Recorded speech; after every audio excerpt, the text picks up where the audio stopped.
আপনি যাদেরকে আত্মীয় ভাবছেন তারা আসলে আত্মীয় নয় সবার। আপনার আপনার রক্তের সম্পর্কে আত্মীয় যাদের ভাবছেন তারাই আপনার ক্ষতি চায়। আত্মীয়রা আপনার উন্নতি দেখতে পারে না।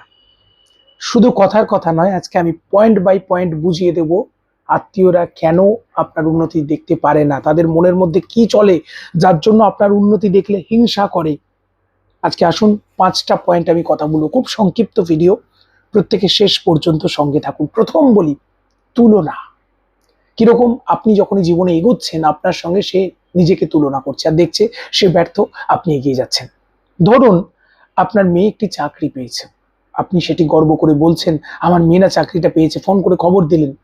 সে সঙ্গে সঙ্গে কম্পেয়ার করছে যে আমার মেয়েটা তো এখনো পায়নি, অথবা আমি তো পাইনি। এই হীনমন্যতা বোধ থেকে সে আপনার উন্নতি দেখে আপনার কিন্তু আপনাকে উন্নতি দেখতে পারছে না। এই জন্য এই তুলনা করা। প্রথম, আপনি সংসারে খুব সুখে আছেন, পরিবার নিয়ে আনন্দে রয়েছেন, আপনার এইটুকুই তার চক্ষুশূল। ঠিক আছে, এটা হচ্ছে একটা। দ্বিতীয় পয়েন্ট হচ্ছে প্রত্যাশা ভেঙে যাচ্ছে। সে আশা করেছিল আপনি কিছু করতে পারবেন না, সেটা ভেঙে গেছে। তখনই সেই আত্মীয় আপনার প্রতি কিন্তু একটা বিরূপ মানসিকতা তৈরি হয়ে যাবে, বিরূপ, এমনকি রিয়াক্ট করে ফেলতেও পারে। এটা খুব ইজি ব্যাপার। অনেক ক্ষেত্রে দেখেছি যে সে ভেবেছিল ওর দ্বারা হবে না, কিন্তু আপনি অর্জন করে দেখিয়ে দিয়েছেন। এটা হচ্ছে দ্বিতীয় কারণ। তৃতীয় হচ্ছে ঈর্ষাবোধ। এটা কিছু মানুষের মধ্যে আছে, অন্যকে হিংসা করা জন্মগত। আমি ভাবি এই প্রবলেমটা চট করে আসে না অনেকের মধ্যে, যে ঈর্ষা যারা করে, যারা হিংসা করে অন্যকে, তারা জীবনে কোনোদিন ভালো করে এগোতে পারে না, পারেনি আজ পর্যন্ত।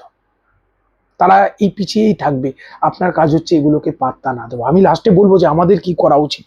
চতুর্থ হচ্ছে নিয়ন্ত্রণ হারানোর ভয়। ধরে নিন, এটা আমার নিজের চোখে দেখা, আমি দেখেছি যে পরিবারের এক বিশেষ জনকে, তাকে সবাই মেনে চলতো, কারণ তিনি খুব বড় একটা চাকরি করেন। কারো কোনো প্রয়োজন হলে, অভাব অভিযোগ হলে তার কাছে গিয়ে যেত, তিনি সাহায্য করতেন। তিনি একটা জমিদার জমিদার ভাব ছিল। তা যে মুহূর্তে দেখা গেল যে তার কাছে খবর পৌঁছলো যে অমুকে চাকরি পেয়েছে, অমুক একটা ভালো পোস্টিং পেয়েছে, তার মনের মধ্যে একটা ভয়, আর কেউ বোধহয় আমাকে মানবে না। অনেক শাশুড়ি মা বৌমার উপর নির্যাতন করেন, কোনো কারণ নেই, এটা মানসিক কারণ। সব সময় তিনি ভাবেন এই বুঝি আমি সংসারে প্রাপ্ত হয়ে গেলাম, বৌমা বুঝি সব অধিকার করবে, সবাই বুঝি যদি বৌমা একটু ভালো রান্না করে আর সবাই যদি প্রশংসা করে, সঙ্গে সঙ্গে তার গোসা হয়ে যায়। এটা মানসিক ব্যাপার, নিয়ন্ত্রণ হারিয়ে ফেলছি বুঝি, তাই না? আমাকে বুঝি আর কেউ মানবে না, সে বুঝি আমার চেয়ে শ্রেষ্ঠ। আত্মীয়রা কিন্তু তখন বিরূপ হবে।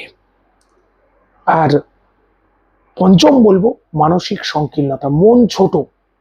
সেই আত্মীয়রা আপনার উন্নতি দেখে হিংসা করবেই। এইবার এরা তো করবে, আপনি কি করবেন? প্রথম কাজ হচ্ছে আপনার কোনো মেডেল সার্টিফিকেটের দরকার নেই, কারো প্রশংসার দরকার নেই। দ্বিতীয় হচ্ছে আপনি নিজের কাজে মনোযোগ দিন, অন্যদিকে তাকাবেন না। তৃতীয় বলবো, অহংকারকে মার্জিত করুন। আপনি জীবনে উন্নতি হবে, উন্নতি আরো হবে, আপনি অহংকারকে মার্জিত করুন। চতুর্থ বলবো, নেগেটিভ রিয়াক্ট করবেন না। ওরা হিংসা করছে, দু কথা বলবে, বাজে কথা বলবে, আপনি বাজে রিয়াক্ট করবেন না। ঠিক আছে?